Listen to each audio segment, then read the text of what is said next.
funniest thing I have to say was last year. I just want to kind of express how age is really not a number for her because it's all in your spirit and in your heart. But the funniest thing last year was when she dressed up and surprised all of us. She was trying to surprise the grandkids, and she dressed up like an old lady.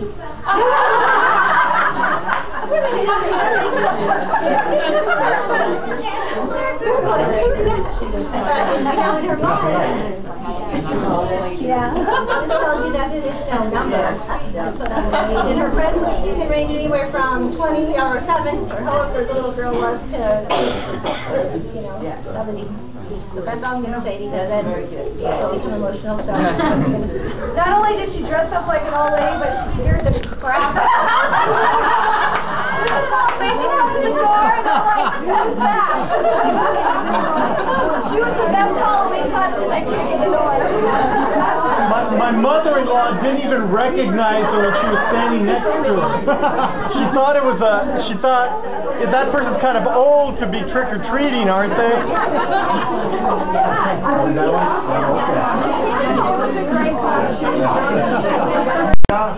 I remember getting to Olga and Bobby and Sophia. I stayed for 14 days now, also, Olga. we came together. Yeah, we came together with the Olga. On a ship. And Bobby and Sophia was 2 years old, at the time. So 14 days in a boat.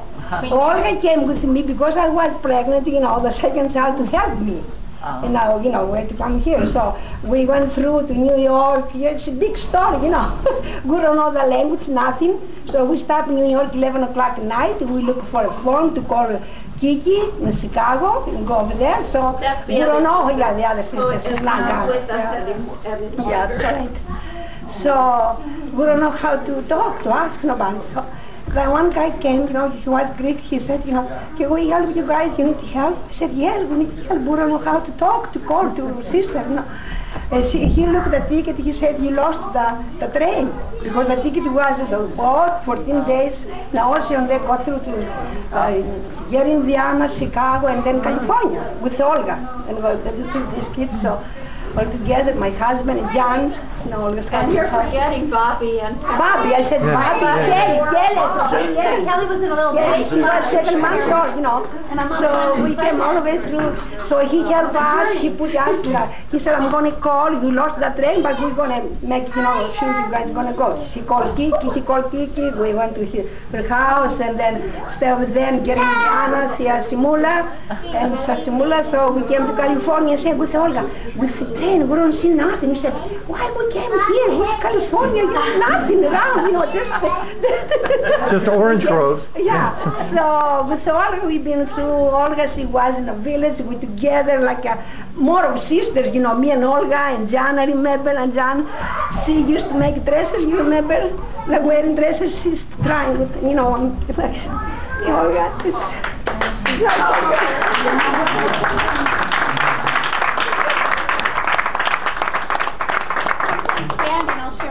We don't need a translator. No, I'm not going to say so much of stories, but I think all of you would agree, because you all know and love Olga. She's a very eclectic person, wouldn't you say? She's got a very wonderful spirit and just a love for life. I mean, she does. My husband said this about her, and I started thinking about it. I thought, he's so right on. You can meditate with her, if you will, for lack of a better word. I mean, she just has this soul that just drives you to her, and you feel calm. And my husband Sam always says to me, when you're with Olga, you're so much calmer. You have to be with her more. You're more calm. Because she is. She's a very calming and soothing. And the other thing that's neat about Marcia is she's always been on the cutting edge of everything, I think. I mean, you remember about your brothers and sisters. The only thing I can think of is, not the only thing, I mean, it's what I can remember very clearly is Olga and how much I loved her, because as a little girl growing up in Greece, back, well, I don't want to say when back, but anyway, it was way back, way back. Of course, we have no toys. I didn't even know what toys looked like.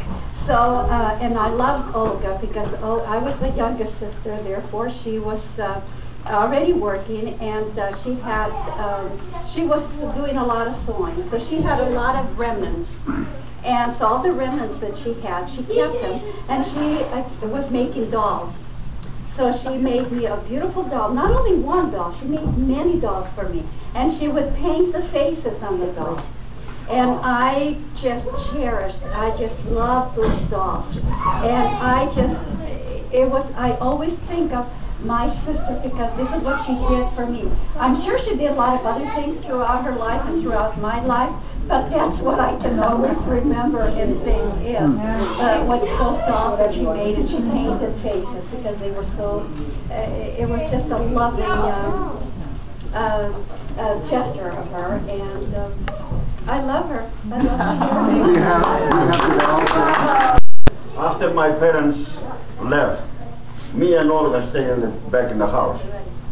For 3 years, we lived together until Olga got married to John, and she left the house. Then I left by myself, and I met my wife. She wasn't too far away from my house, and we got married. I remember she had a terror school. Taylor.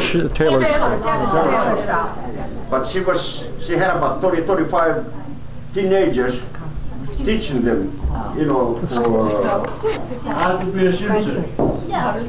Right. So they were beautiful. I said, Olga, give me that corner over there, you know.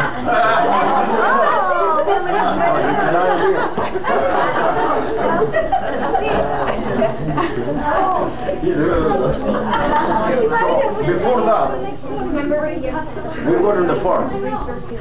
So Olga was helping me to load the wagon with the wheat.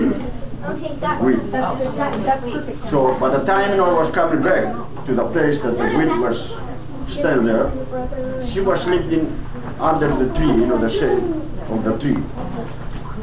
So I went to the spot and I called her, Olga, to come there and help me. Olga, she was sleeping. Olga, nothing. I go there and I've seen a snake. He was right here. The time I went there, the snake was in. Oh my God. I remember that. I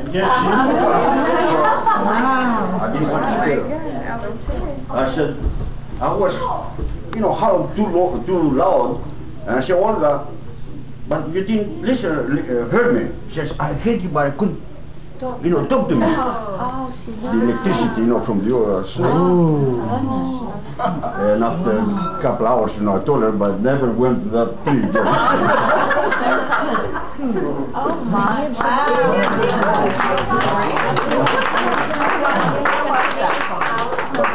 Many stories to tell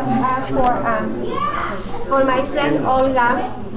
I just want to say though, I don't have to say much about her character because this little girl said it all. That Olga is really a lovely person, a genuine, kind heart, and that everyone wants to be her friend. I want to be her friend. I know I am her friend, and I want her to be my friend, and I know that she's my friend. I love her very much, and I just want to say thank you for whoever gave this party, and I am part of it because I will not miss it for anything. I want to thank you, Olga, for being my friend and being such a good person. As a matter of fact, she just came right now, and she told me in my ear that she just made a poncho for my granddaughter. And this is why. It's because we went to Gloria's granddaughter birthday party, and she had made a nice poncho for Gloria's granddaughter, and my daughter said to Olga, Olga, this is really beautiful. And here she is, she has a poncho for my granddaughter. That's how Olga is. That's Olga. That's Olga. Funny stories, I want to tell you this. Olga had this little shop, tailor shop in Laguna Beach. It was little, but it was really very big because everyone in Laguna Beach knew about Olga and her shop, and everyone was coming to see her. So summertime comes, and I would love to go to the beach, and so I would go, Gloria and I would go to the beach and get Olga. And so now we're going to the beach, or bathing suits and all that, and Olga was so much into health and health food and this and that and diet and all of that. And every time I would go there to the beach with my bathing suit and Olga next to me, and Olga talking to me about, you know, the diet and all of that, I thought to myself, my God, I better really cover myself, because here she is talking about diet and all. And so it was, we had really very good times, and many times we would like to sneak out from John to Sicorimeno to go places. So we really had many, many fun days, and I know I miss all of that, Olga, but anyway, it is really very nice knowing you and being my friend. I have